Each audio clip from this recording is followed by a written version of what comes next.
Mechanical properties of solid की बात करेंगे बच्चों। नमस्ते।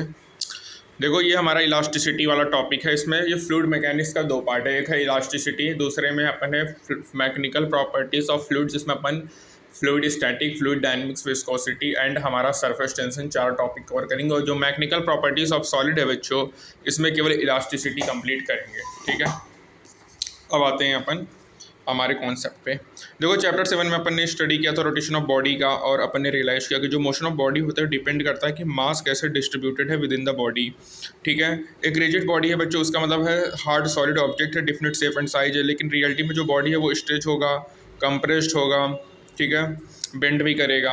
और रिजिड स्टील बार है वो डिफॉर्म भी होता है जब अपन उसमें लार्ज एक्सटर्नल फोर्स अप्लाई करते हैं। इसका मतलब ये है कि बच्चों कि जो सॉलिड बॉडी है वो परफेक्टली रिजिड होता है, परफेक्टली रिजिड नहीं होता, सॉलिड का बच्चों डिफिनिट शेप एंड साइज है। अगर अपन चेंज करें तो शेप और साइज बॉडी जो फोर्स की रिक्वायरमेंट होगी, यदि स्ट्रेच करोगे हेलिकल स्प्रिंग को, ठीक है, तो लेंथ ऑफ स्प्रिंग इंक्रीज होगा स्लाइटली। यदि तुम लीव करोगे एंड ऑफ स्प्रिंग को, तो वो रीगेन करेगा अपने ओरिजिनल शेप और साइज को। जो प्रॉपर्टी होता है जिससे वो रीगेन करेगा अपने शेप और साइज को, जब उसमें अप्लाइड फोर्स को रिमूव करेंगे तो उसको इलास्टिसिटी कहेंगे, और डिफॉर्मेशन को इलास्टिक डिफॉर्मेशन कहेंगे।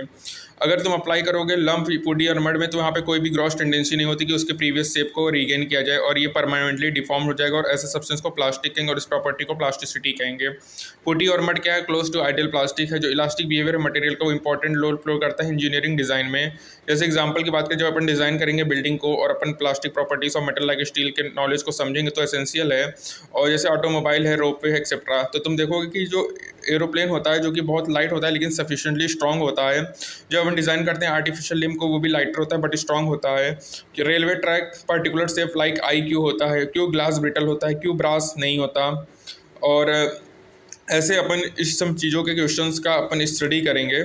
ठीक है, और इस चैप्टर में अपन बात करेंगे elastic behaviour and mechanical properties of solid का, जो कि बहुत सारे क्वेश्चंस का आंसर मिलेगा।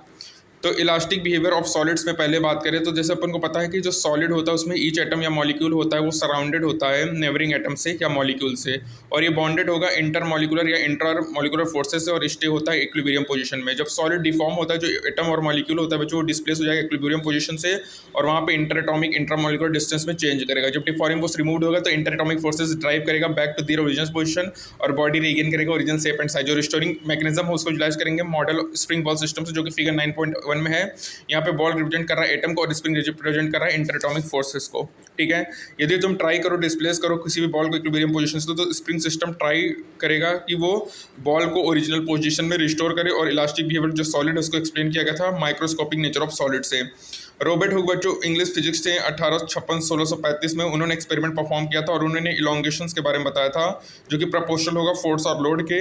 और 1676 में उन्होंने रिप्रेजेंट किया था लॉ ऑफ वेलोसिटी, जिसको अपन हुक्स लॉ कहते हैं, और अपन स्टडी करते हैं सेक्शन 9.4 में। ये जो लॉ होता है बॉयल्स लॉ की तरह, वो भी अर्लीस्ट क्वांटिटेटिव रिलेशनशिप होता है साइंस में, और ये इंपॉर्टेंट है जानना behaviour of material under various kind of load from the context of engineering design. बच्चों स्ट्रेस और स्ट्रेन की बात करेंगे तो जो अपन फोर्स अप्लाई करते हैं बॉडी में, ठीक है, तो बॉडी क्या होता है? स्टैटिक इक्विलिब्रियम होता है, वो डिफॉर्म होता है स्मॉल या लार्ज, वो डिपेंड करेगा कि मटेरियल कैसा है और मैग्नीट्यूड क्या है।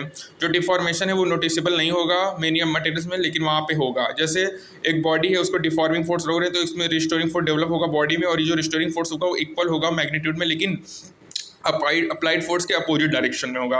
और जो रिस्टोरिंग फोर्स पर यूनिट एरिया होता है इसी को स्ट्रेस कहते हैं। फोर्स अप्लाइड हो गया तो स्ट्रेस हो गया, force upon area SI unit Newton पर मीटर स्क्वायर पास्कल होगा। डायमेंशन होगा ml-1 t-2 होगा। 3 वेस होता है जिसमें सॉलिड चेंज करेगा अपने डायमेंशन को जब अपन एक्सटर्नल फोर्स अप्लाई करेंगे। जैसे सिलेंडर को स्ट्रेच किया तो 2 इक्वल फोर्स अप्लाई हुआ normal to the cross section area, जो रिस्टोरिंग फोर्स पर यूनिट एरिया होगा। इस केस में इसको टेंसाइल स्ट्रेस कहेंगे। यदि सिलेंडर कंप्रेस्ड हो रहा है बच्चों तो उसको कंप्रेसिव स्ट्रेस कहेंगे। टेंसाइल और कंप्रेसिव स्ट्रेस को अपन ही लॉन्गिट्यूडनल स्ट्रेस कहते हैं। और दोनों केसेस में चेंज हो रहा है लेंथ ऑफ द सिलेंडर, जो चेंज होता है length of the cylinder original length से, उसी को अपन लॉन्गिट्यूडनल स्ट्रेन कहेंगे, जो कि होगा डेल्टा L/L। जो 2 equal and opposite deforming force apply होता है parallel to cross section area, जो कि फिगर 9.2 में है, तो यहाँ पे रिलेटिव डिस्प्लेसमेंट होता है between opposite faces of cylinder. जो रिस्टोरिंग फोर्स पर यूनिट एरिया जो कि टेंजेंशियल होगा उसको टेंजेंशियल या शेयरिंग स्ट्रेस कहेंगे। और एज अ रिजल्ट क्या होगा, जो अप्लाइड टेंजेंशियल स्ट्रेस होगा वहाँ पे रिलेटिव डिस्प्लेसमेंट होगा डेल्टा एक्स का between opposite faces of cylinder, जो कि फिगर 9.2 बी में है। जो स्ट्रेन प्रोड्यूस होगा उसको सीरिंग स्ट्रेन कहेंगे, जिसको डिफाइन करते हैं ratio of relative displacement of faces x to the length of cylinder delta x upon L that is equal to tan theta. यहाँ थीटा के एंगुलर डिस्प्लेसमेंट है सिलेंडर का vertical original position of cylinder, theta very small है, tan theta nearly equal to angle theta है, theta 110 होगा for example, तो वहाँ पे केवल 1% डिफरेंस होगा थीटा और टेन थीटा में। ठीक है, अब यहाँ पे यूटिलाइज करो कि जब बुक को प्रेस करते हैं हैंड से और पुश करते हैं हॉरिजॉन्टली, तो यहाँ पे जो शेयरिंग स्ट्रेन होगा वो tan theta almost equal to theta होगा। फिगर 9.2 में जो सॉलिड स्फीयर वो प्लेस्ड है फ्लूइड में, हाई प्रेशर कंप्रेस्ड है, ऑल साइड से जो फोर्स अप्लाई किया जा रहा है फ्लूइड में वो परपेंडिकुलर होगा each point surface of the body से, उसको हाइड्रोलिक कंप्रेशन कहेंगे। और इसमें क्या होगा, डिक्रीज होगा उसके वॉल्यूम में विदाउट चेंजिंग ज्योमेट्रिकल शेप। जो बॉडी है वो डेवलप करेगा इंटरनल रिस्टोरिंग फोर्स, जो कि इक्वल एंड अपोजिट होगा force applied by the body के। ठीक है, और जो इंटरनल रिस्टोरिंग फोर्स पर यूनिट एरिया होता है इस केस में, इसको अपन हाइड्रोलिक स्ट्रेस कहते हैं, और इसका जो मैग्नीट्यूड होगा वो हाइड्रोलिक प्रेशर के बराबर होगा। जो स्ट्रेन प्रोड्यूस होगा हाइड्रोलिक प्रेशर में उसको वॉल्यूम स्ट्रेन कहेंगे, जो कि होगा डेल्टा वी बाई वी। और जो स्ट्रेन होता है वो रेशियो होता है change in dimension to the original dimension, और इसकी कोई भी यूनिट और डायमेंशन फार्मूला नहीं होता है। ठीक है, उसके बाद देखो स्ट्रेस स्ट्रेन कर्व क्या है, डिफरेंट होता है। ठीक है, स्मॉल डिफॉर्मेशन के जो स्ट्रेस है वो डायरेक्टली प्रोपोर्शनल टू स्ट्रेन है।